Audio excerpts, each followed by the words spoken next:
Gardening করলে অনেক বেশি কষ্ট আছে, হচ্ছে প্রত্যেক দিন পানি দিতে হয়।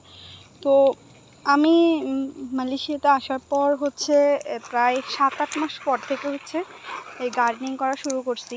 তো মালয়েশিয়াতে এমনি যারা থাকে তারা তো জানে সবসময় হচ্ছে বৃষ্টি হয়, কিন্তু আজকে বেশ কয়েকদিন হচ্ছে বৃষ্টি হচ্ছে না। এই জন্য দেখেন আমার গাছ সব লাল হয়ে গেছে। যে এই করলা গাছটাতে অনেক করলা ধরছিল, কয়েকটা নিয়েছিলাম, দেখেন কীরকম লাল হয়ে গেছে শুধুমাত্র পানির অভাবে।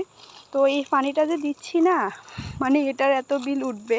মালয়েশিয়াতে হচ্ছে আপনার গ্যাস বিল একদমই সস্তা, বাংলাদেশি টাকায় 16 কেজির এক বোতল 750 টাকার মতো পড়ে।